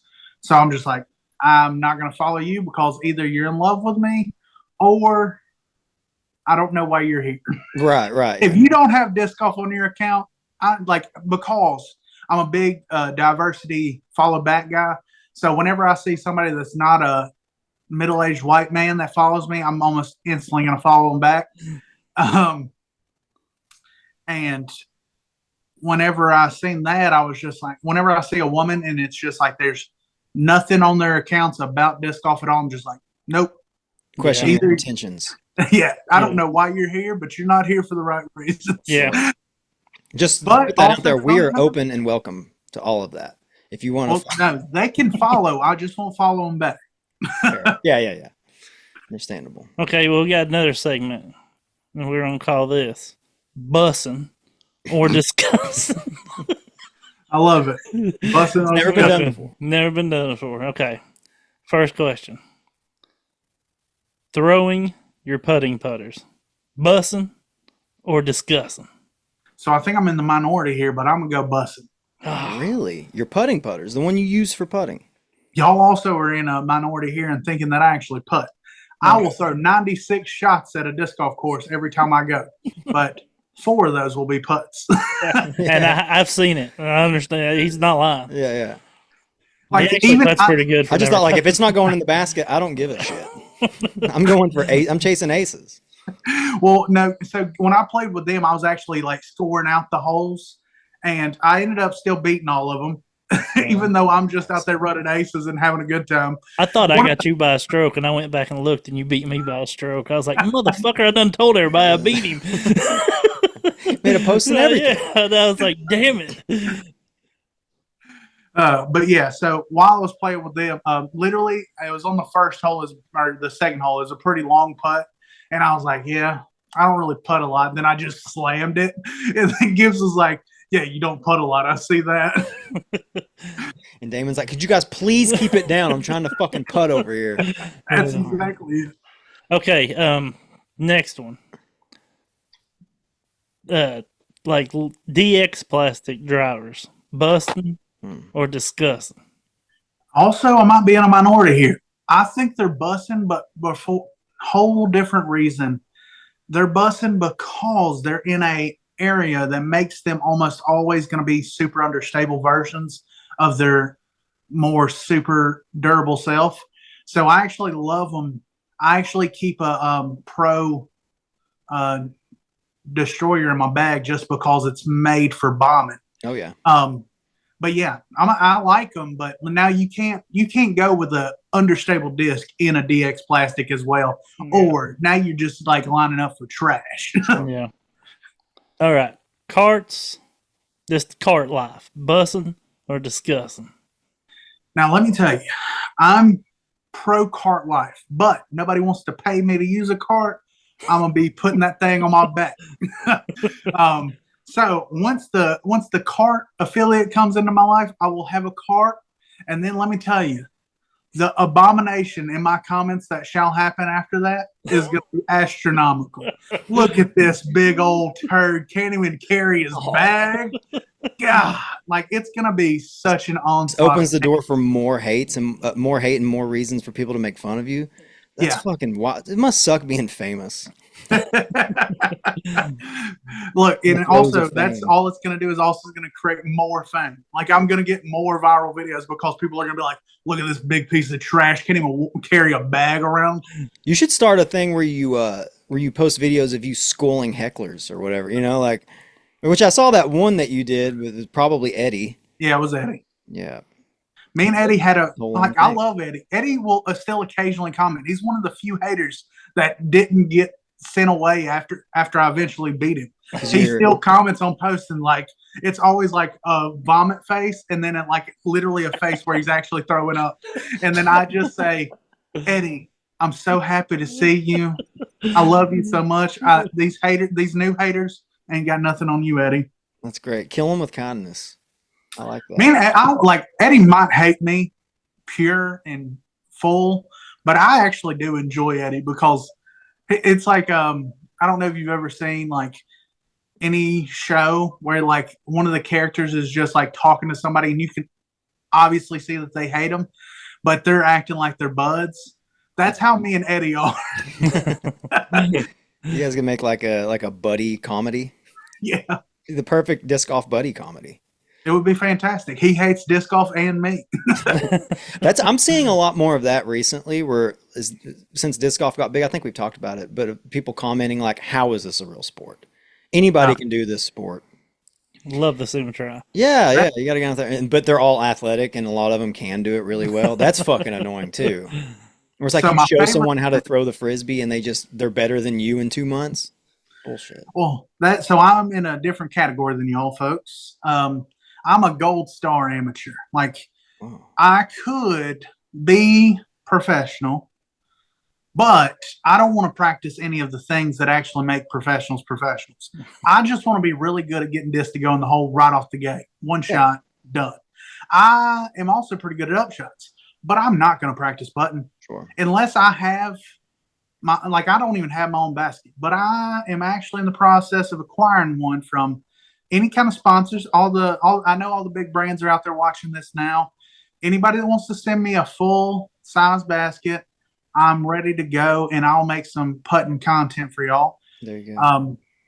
But as of right now, I just don't want to get good at putting. Understandable. Yeah, you don't want to. You can't post like cool videos of you practicing putts. Those aren't out there. It's either like you're throwing cool thumbers at the basket that either go in or just look sick. You know, you can't just be like, oh, look at this. This guy has the best upshot videos. You know, no one does that. No one's like, yeah, but look at his like 200 from 150 in range. I did it the other day. I made a video of me putting out. No, I did it on purpose just to see what people would say. Yeah. It's not blowing up. And that's the only reason why. I got all 10 views, and I couldn't do anything else. Yeah, no shit. Well, let me go. Busting and disgusting's over. Right. Okay, no, one more. Busting and disgusting, or discussing me trying to throw a fucking thumber. Oh, I bet it's gross. So I tried to teach him how to throw my thumber specifically, and it was really a tall task. Like, it was like he didn't listen to a single word I said on how to do it. It's like a dad teaching his son how to throw a ball. Yeah, except his son's crippled and both his arms don't work. I suck at it, dude. It's so much harder than what it's supposed to be. Yeah, it's like, this isn't fun anymore, and he just walks off. Dude, every time we get to a hole, I'd be like, all right, Gibbs, I'm gonna make you learn this shot. Yeah. And he would throw it to be bad. And then he finally, at the very last hole, kind of threw one decent. And I was just like, he also now has one in his bag. Oh, shoot. I forgot about that. That's in my glow bag. I haven't even opened it up. I don't play with that glow bag. I forgot I had that. What is it? He gave me one of his discs. NHS? Yeah. NSH. Or NSH, rather. Yeah. Speaking of NSH, why don't you plug that up while we're on that? Plug it up? Yeah, plug NSH, it up. the greatest in 3D printed disc, all PDJ approved, and they have 20 different molds right now. They just came out with a new one. And to give you a good reference of how the disc flies, it's very similar to a Captain's Raptor, a Firebird. It's in that same vein. It does feel different in the hand, though, but it is ultra beefy, and it's a nice actual forehand disc, utility disc. Okay, cool. What's with the serial number mold names, though? It's not. That's not what it is. They're big Star Trek fans. Oh, you explained this last time. Yeah, so the 8472 is my disc that I throw, and I have my own names for them because I'm dyslexic and numbers mess me up when I try to say them out loud. And so I call mine the Bear Meets World, and then the Strawberry Lemonade. And exclusive to the pod here, I'm gonna let y'all know that the pumpkin spice is coming back. Ooh. And it's gonna have the Halloween stamp that Gibbs has on the disc that I gave him. It's gonna have the pumpkin bear on it. Oh, that's awesome. Just in time for fall. Yeah, just in time for glow. Is it going to be glow like the one? No, not this one. This one is going to be green and orange, and it's gonna pop because the one I gave you is the glow and black and sick. It looks cool, but it doesn't fly perfect for me. So I got him to make this one, and this is going to be my whole fall all the way into Halloween disc because these fly perfect. It was actually... the pumpkin spice was my very first ace I got with one of the NSH discs.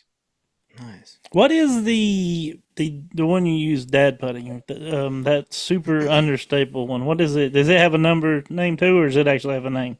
It does have a number name too, and I don't know what this one's from. He made this disc though specifically for his wife, so she doesn't have to actually be able to throw like hard, and it'll just go 1,000 feet. Yeah. Because like literally it's the most understable disc in the world. Okay. I think it really I don't think he's like blowing smoke. It's insanely. I putted it from like a stagger stance, and it started turning. Flies more like the Enterprise rather than Voyager. You're going Star Trek. If you say so. It's called the 1701, and so I'll do my dad putt with it, and it will literally go from the super hyzer because the dad putt comes out like this, and then it'll cut up, and then it'll start to turn over.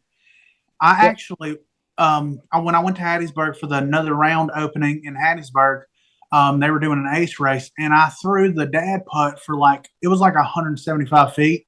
And I was like, I don't know if this has got the juice. So I just went whack-ow and popped it. And when I did it, it actually went if I'm not wrong, it went 225 feet because it went over the top of the basket and then went over a tree and then went into a lake. What is a dad putt? So a dad putt has 1,000 names. So dad putt's just the most viral name for it. If you put dad putt on the video, the video is going to do way better. But my favorite thing to call is the gunslinger.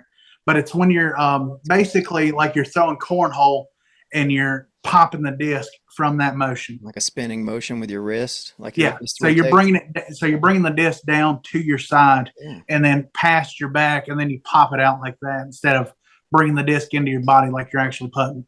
Oh, yeah, it's wild watching him do it with that disc. He made a post last week, I think, and he did one. Probably, how far do you think you were at? 120 or something, maybe? Yeah, 100 feet probably. Yeah, and he did it, and you can hear me in the background go, "No fucking way!" Like, Dad doesn't putt like that. It's wild because that disc it might be the most unstable disc that's on PDGA approved. I mean, I don't know if he has numbers for it or. They don't do numbers; they just do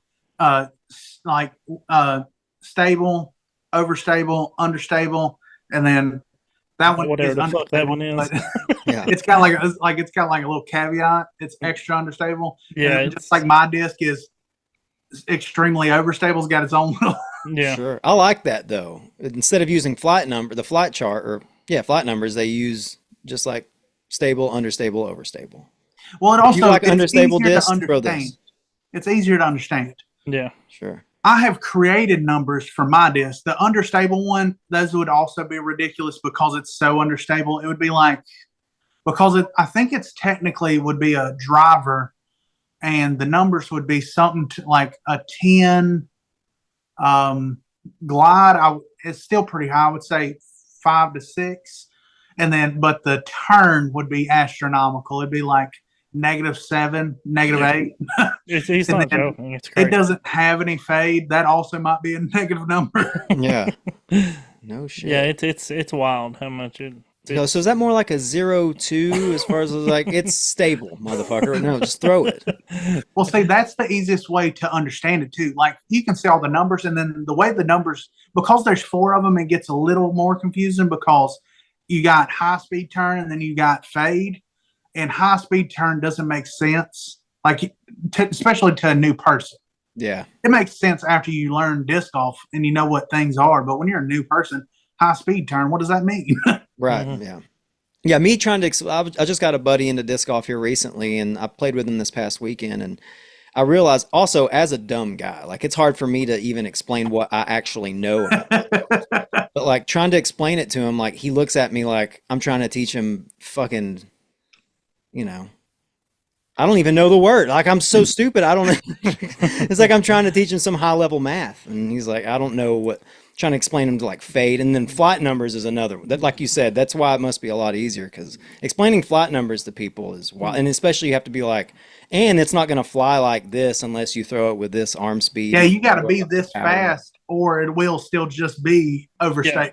Yeah. I had to get out a board and a marker and do a bunch of formulas. I mean, you look like Charlie Day off of Always Sunny when they got he's got all the strings. Yes, exactly. He thought I was a genius by the end.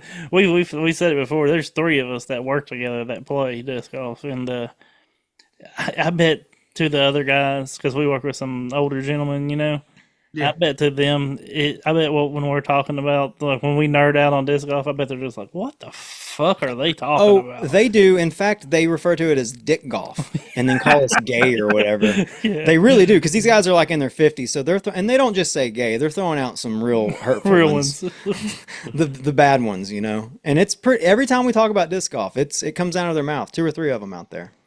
And we take it right on the chin. I just took a little picture of everybody. I hope y'all love it. This is this tiny little keychain camera I bought. Nice. And it's because it takes really bad pictures. So I bought it to take really bad pictures because I think pictures get too nice now. So I wanted to bring back some old school pictures. Yeah. So I've now bought me a trashy little keychain camera. I was just about to ask, did somebody send that to you because they saw one of your fucking Thumber videos? My God, everyone sends you astronomical is it actually takes HD videos. Bad pictures, but HD videos. Really? That's weird. That seems ass backwards. Do you have like a dream asshole? Because what made me want to ask? Let me prefix this. On our way to Worlds, Jesse leaves. He's driving way further than we are. He's behind us. And he calls. He's like, "Where y'all at?" And I was like, "We're a couple hours out, whatever." And he's like, "Well, I won't be there till 5 or 6." And I was like, "Damn, where you at?" And he's like, "No, I'm going to Charlotte. I'm gonna go ace another round hole." And I was like, "Oh, okay, yeah, blah blah blah." A few hours later, I get a text or call. I can't remember exactly. And he's like, "I aced it." And I was like, "God damn it!" Did you really? Yeah.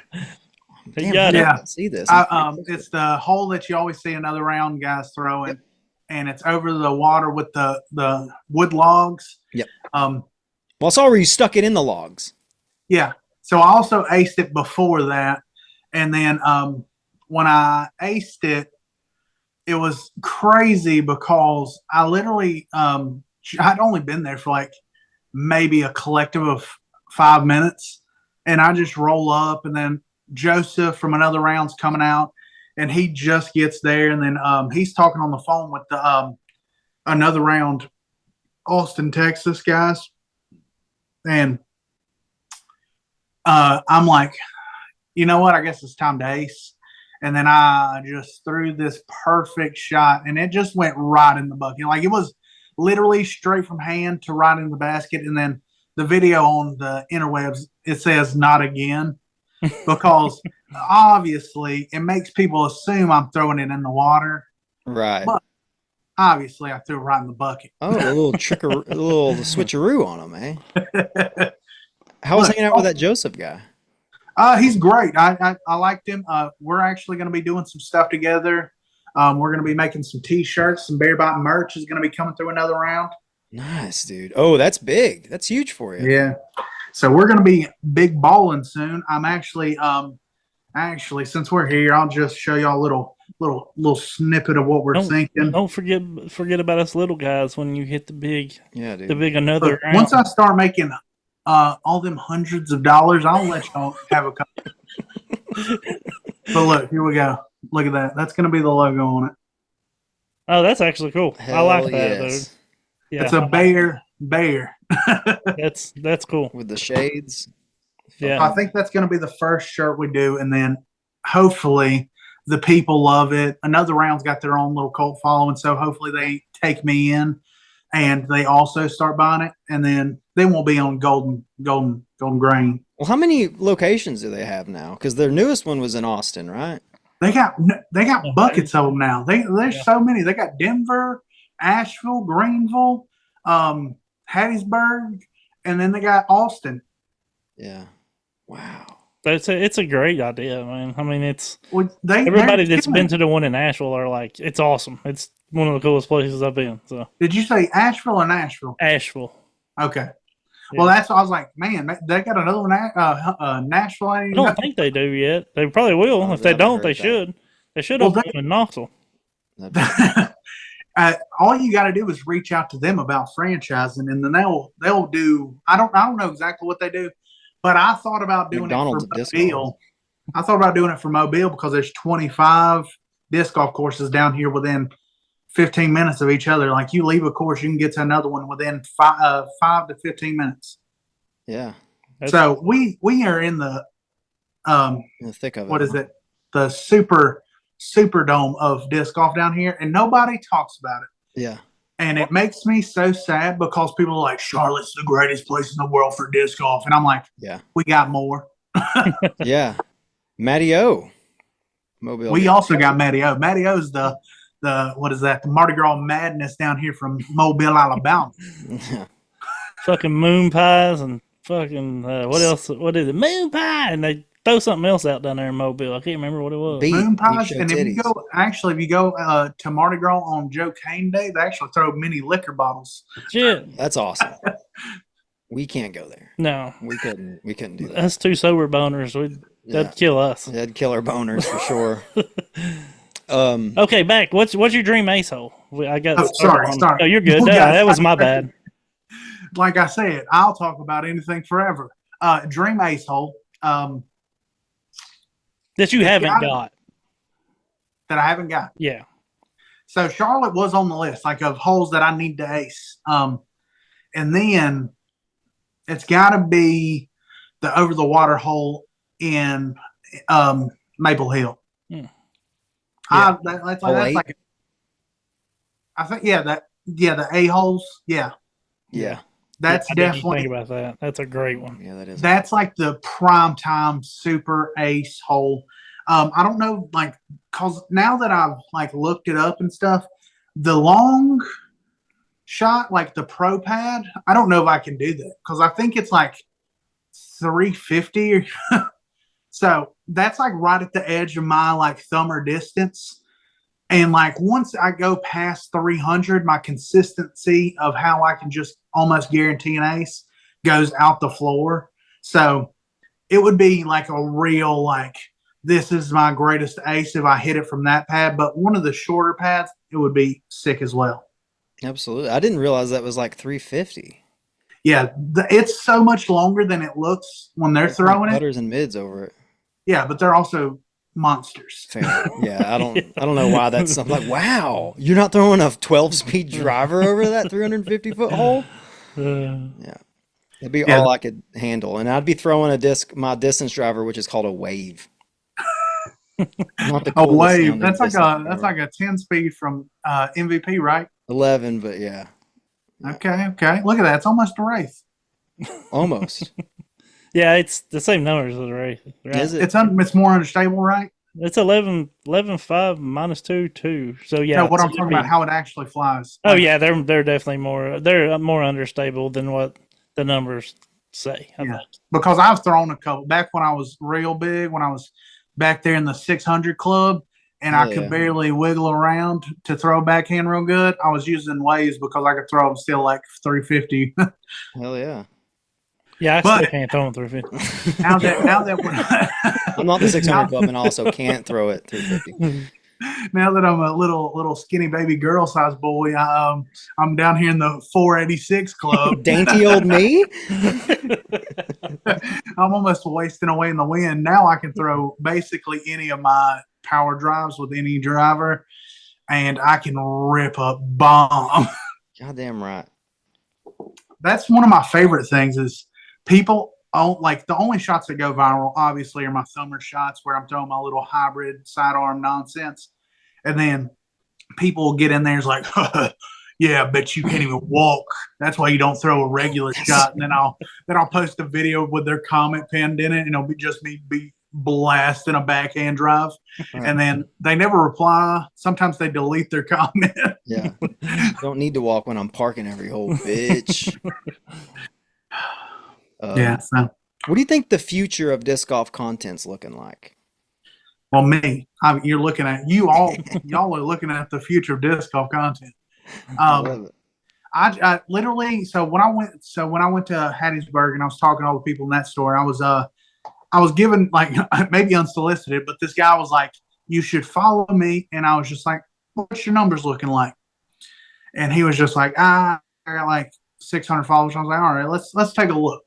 So I clicked on his account and I started looking at it in front of him, and I was just like, "See," and then I just start telling him how to make the videos better, like how they will become more usable and like more easily digestible content. And he was just like, oh, okay. And I was just like, now if you do those things, these videos will do dramatically better numbers. And it's just like simple things. If you have a 12-second video or like a 15-second video, you could definitely trim like 4 seconds off of that, because a lot of the stuff you're putting in there, people don't care about. Right. So it's all about creating perfectly curated content, whether it's bad or good shots. I tell people all the time, if you want to have great content, post bad shots. People love watching people throw bad shots. Yeah. If you want to have great other content that's like you throwing an ace, it's got to be now the greatest ace that anybody's ever seen, or it's not going to go viral. Yeah, it's it's saturated. Instagram's saturated with aces. Yeah. It's wild. Well, somebody was like, while I was there, said, yeah, my ace video's got like 89 views and 10 likes or something. And I was just like, is it just a regular ace? And he was just like, yeah, it was just straight in. And I was just like, see, that's the problem. If a disc is literally goes straight in the basket, nobody cares to watch it. Right. Yeah. Well, what about that dude, like Pierce the Sky DG? Do you know that fella? that muscular little guy? Yeah. Dude, he aces. He is like, me and him are fine. Like, I don't talk to him ever, but he does like comment on my videos, whenever something, like whenever the people are getting crazy, he's just like, yeah, don't let the haters get you down, dog. These punks always over here on my stuff. He's big on that.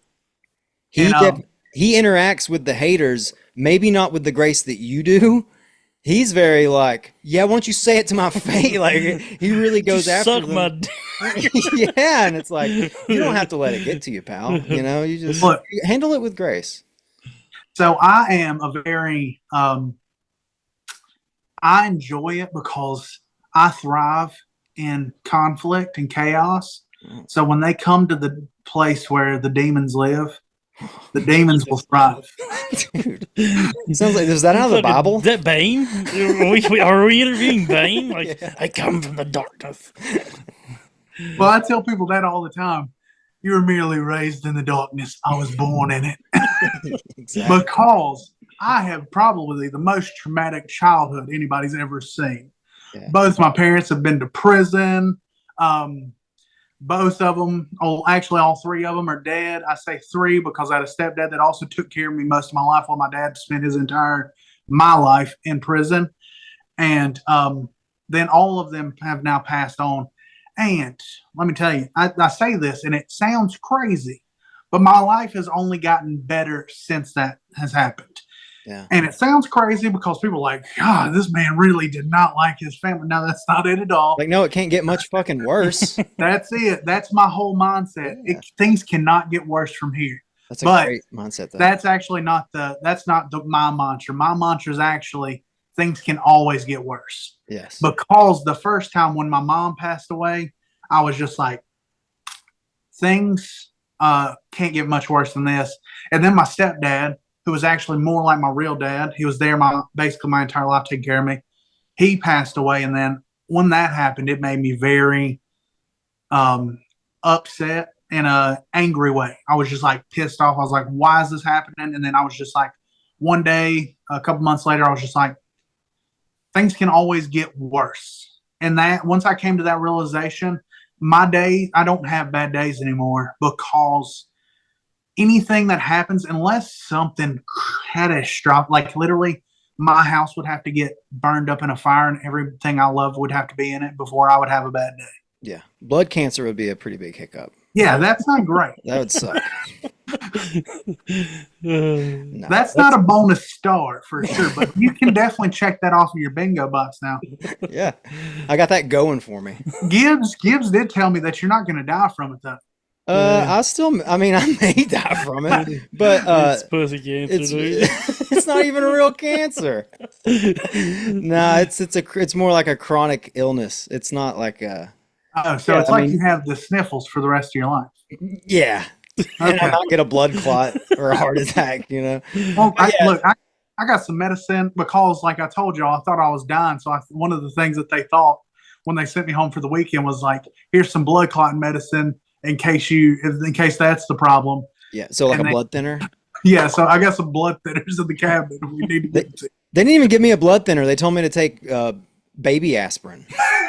They were like, you have blood cancer. Take baby aspirin for it. And that means like, I didn't get that. Smaller. I was like, you sure big boy aspirin wouldn't be better? Small. That's what they're saying. You got this little baby wrist, so you ain't got to worry about it. It's pussy cancer is basically what they're doing. It's bitch cancer, dude. All right, Jesse. Go ahead and plug all your shit, because we're going to jump pretty soon. I got a story to tell, and then we're going to... Okay. Plug all my things. So I'm the easiest person to find on the internet. Type in bear, like the animal, bite like you're ripping into something with your mouth, and then disc, no S, just singular, one disc, into anything, and I will appear. You can look me up on anything, and that's my username on everything. I'm super easy to find. And also, if you don't love me, you can hate me. So come watch, come enjoy it. We're going to have a blast because I'm the realest person on the internet. I'm going to throw really good shots. They're going to be some of the best shots you've ever seen in your life. But I'm also going to show some videos of me throwing some real bad shots. Stankers. That's awesome. That's all I got for you. Do you have it? I know you're going to be at USDGC. Are you going to get any more events coming up? USDGC is the end of this year for me, like of going to events, because I went to MCO, went to Worlds. You were there. Worlds was fantastic. And then we also went to USDGC. Well, not yet, but soon to be. It's in October, and I'm stoked about that. That's going to be my last event. So if you want to see me in person, come out there. And then if you don't want to see me in person, well, if you do want to see me in person, you don't want to go there, come to Mobile. You might be able to find me. I'll be out at Loxley. It's one of my favorite courses. And then other than that, go buy my disc. I got the signature disc, the Bear Bite logo on it. It's the greatest disc in the world. It's literally invented a whole new style of throwing. I'm going to buy it. Disc. I'm going to buy it. I will. Trevor, you need to buy it. Since you got cancer, that'll be a great thing for you. Good thing for your pussy arm. It'll keep your feeble body from breaking itself because you ain't got to work that hard. That's the cure? That's what he said. He says you don't have to throw it hard. Fuck, if I could figure it out. I couldn't do it. Yeah. I tried to throw it soft, it didn't fly. I tried to throw it hard, it didn't fucking fly. But it's not the disc. It's for sure me. I was throwing it straight into the ground like an idiot. Yeah. Corey threw it great. I know. Corey did it one time and he did good. I was like, God damn it, man! I felt so I just felt like I was incompetent. You turn it around and it's a picture of your face with a line through it, and you're like, oh well, fucking. No wonder. That's the anti-Gibbs. Anti-Gibbs. The story I want to tell to end this thing is, and I don't know if I can tell it well enough to make it live up to it, because it was one of the funniest things I ever seen. First off, being friends with Trevor, you always have to be aware of the motherfucker, because he will record you and you will never know it. He's super good at recording you, and the next thing you know, you're on the group Snapchat saying some dumb shit, and everybody gets to see the dumb shit you're saying. I tried to do it and I couldn't pull it off. Yeah, you got to be sneaky. I'm not good at it. We left Peaksview. Is that where we played that morning? We played Peaksview when we were leaving. First off, no, the secret recording was at. I didn't realize it was a secret at all, because if that's a secret, you're the worst secret recorder in the known universe. No. Yeah, that was at Falling Creek. No. I got my tongue out. No, I've got that. I haven't posted it. I still got it. Yeah. I'm saving that one. No, this was when we left Peaksview. First off, Jesse drives like a fucking maniac. He's very confident in every fucking thing he does, knowing the roads that he's never drove on, driving like a fucking maniac, swerving in and out of traffic. Like, he's very confident. He's confident he's not going to kill me. But I tried to sneak a video. It's me and Jesse, Bear Bite Disc, two big dudes in a car, hauling ass through some town we don't even fucking know, with Cher. Fucking Cher. He turns on the radio and cranks it up, and he's got Cher playing, and he's singing at the top of his fucking lungs like he loves this shit. And he's like, I bet you like this song. And I was just like, what the fuck? It was, I tried to get the video up so I could get it, and I could not fucking pull it off. And I missed it. And I wish I had it, because I would end the whole show with Bear Bite just driving like a maniac, lean back, one hand on the steering wheel, running 65 and a 25 through a school zone. Kids are flying off the front. This screaming Cher, and I don't even remember what song. Sing us some of it. You remember what song it was? Time after time. Oh yeah, Yeah. Cyndi Lauper. Then. No, it was No, Cher. sorry. Hang on. Let me look it up because it's like the second song on my playlist It's right the now. second song in his playlist. Here we go. This motherfucker. The third one's loves also some a Cher song. Oh yeah, I'm pretty sure.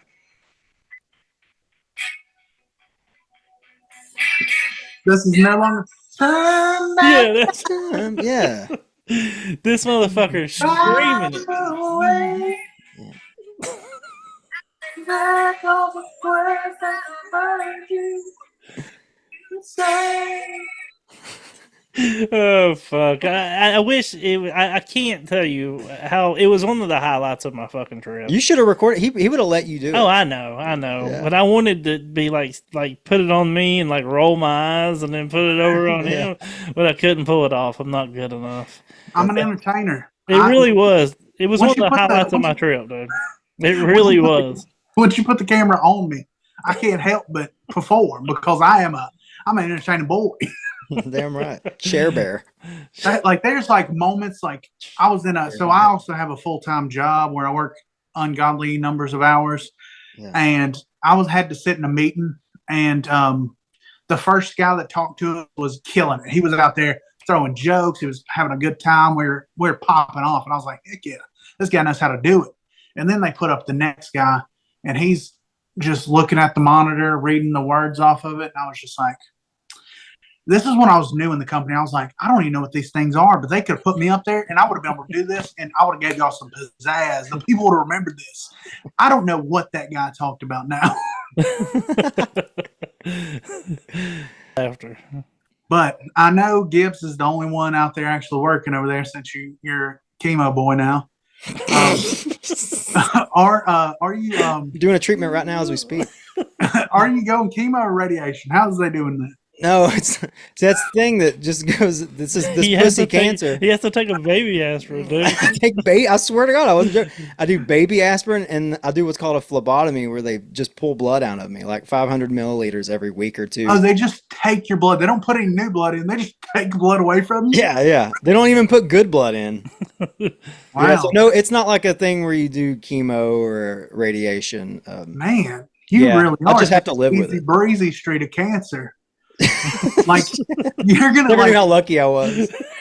you'll be like the you'll go to like grieving meetings or stuff or like cancer stuff, and you'll be like, yeah, I had it hard. I had to go get my blood taken a lot. Talking to someone who's bald with a pink cap on, like, dude, fuck you. I lost my movie. They made a movie about you. It's called 50-50. Yeah, I know the movie. Jesus, I didn't know I was gonna hit cancer jokes. This is awesome. Look, I didn't know it either. One of my best friends in the world has had cancer. He was a champion of it. He was 11 years old, and then he had to do all the treatments. I think he only did chemo. I don't even know. He went one way or the other. He only had to do chemo or he only had to do radiation. But he won. He was the champion. Oh yeah. And me and him were like really close, good friends. So I'll make crazy jokes at him, and people will defend him in his honor to me. And I'm just like, me and Keldon are way better friends than you and him. Yeah, you don't know our dynamic. Yeah. I'm the same way in that regard, dude. I need to laugh about it. Well, he also like I'll definitely I welcome that kind of if it's especially if it's a good joke. When it happens, he just lets them pour their, oh my gosh, you should just be so much better than him, and he's just like, yeah, I don't know why he does this. Just to burn you, that's great. All right, Jesse. Before we go, if you can, I'm talking about the whole. If I could turn back time. If you could turn back time, okay. If you could turn back time, Cher Bear, and change one thing about disc golf. I mean, about the whole scene. I mean, disc golf in general. If there is one thing you could change, what is it? Let's see. No, just one thing. One thing. All right. I think I would go back and step in and tell Joe Mez that he's not allowed to film the 2014 Worlds on his little camcorder. And then I'll just make little vlog style videos at that moment of me recording it. And then obviously I don't want to do recording like Joe Mez did, but I still want to be the thing that becomes the Joe Mez Enterprise. So wow. We'll have to figure that out. That's pretty smart, actually. That's where I'm at. I'm gonna be the person that became, or maybe I just like interrupt Worlds and throw a crazy shot while I'm there. Who knows? That might not be the greatest look, but it's something about that scenario. I'm gonna adjust that moment. That's smart. But also you would get bought out by DGPT at some point. And then that's what I'm saying. I'm not gonna be Joe Mez. Right. I'm not gonna enter into a contract where it's $615,000 for me to have exclusive coverage of the Pro Tour, because that's astronomical money. Like, it is. It's crazy. Like, I'm pretty sure that might be the exact number. This is all news to me. Well, I don't know the number. I know it was crazy. Like they had to sell out. I mean, they did. Yeah. Well, it was $500,000 is how much they agreed to pay so they could be the exclusive videoer of it. And I was just like, that's crazy. Like, I don't know. I didn't understand in my mind how they were going to recoup said dollars and also turn a profit. Unless their channel was really just like doing crazy numbers. Like, I understand the way I understand money and that stuff is I assume that they probably were making, they might have been, I don't want to say $100,000 a video, but they were probably making like $10,000s a video. And I know they ran ads too, right? Yeah, so when you have an ad in there from like, especially if you have a real like big brand, ads like that get put into videos cost anywhere from $10,000 to $50,000. So whenever they run those ads, they were still having to get like a good amount of money from these people, I'm assuming. Yeah.